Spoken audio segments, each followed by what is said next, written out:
বিজ্ঞানী লুই পাস্তুরের জীবনী। বিজ্ঞানী লুই পাস্তুরের জীবনী। লুই পাস্তুর ফরাসি বিজ্ঞানী লুই পাস্তুর ডিসেম্বর 27, 1822 থেকে সেপ্টেম্বর 28, 1895 পর্যন্ত একজন ফরাসি অণুজীব বিজ্ঞানী ও রসায়নবিদ। তিনি প্রথম আবিষ্কার করেন যে অণুজীব অ্যালকোহল জাতীয় পানীয়ের পচনের জন্য দায়ী। জীবাণুতত্ত্ব ও বিভিন্ন রোগ নির্মূলে বিভিন্ন ধরনের প্রতিষেধক আবিষ্কার করে স্মরণীয় হয়ে রয়েছেন।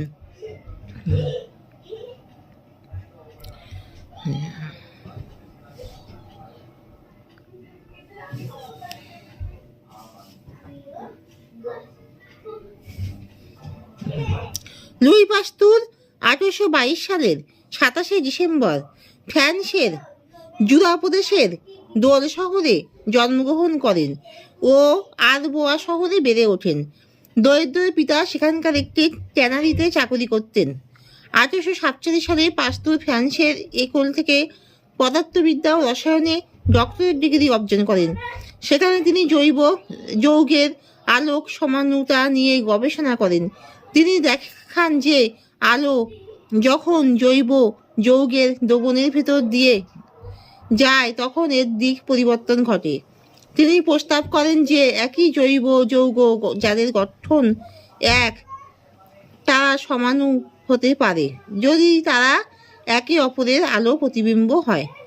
1848 সালে ডিজো লিসিতে সংক্ষিপ্ত সময়ের জন্য রসায়নের অধ্যাপক হিসেবে চাকরি করেন। সেখানেই বিশ্ববিদ্যালয়ের রেক্টরের কন্যা মারি লরেম্বের সাথে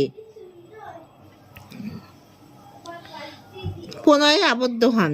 29 মে 1849 সালে তারা বিবাহ বন্ধনে আবদ্ধ হন। 5 সন্তানের 3টি প্রাপ্তবয়স্ক হবার পূর্বেই টাইফয়েড রোগে মারা যান। ব্যক্তিগতভাবে নির্মম এই ঘটনায় তিনি মুষড়ে না পড়ে এর প্রতিকারে মনোনিবেশ ঘটিয়েছিলেন।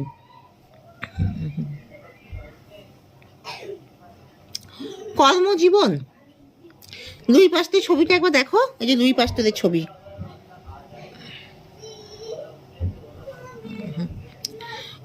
কর্মজীবন, তিনি গবেষণা কর্ম চালিয়ে যান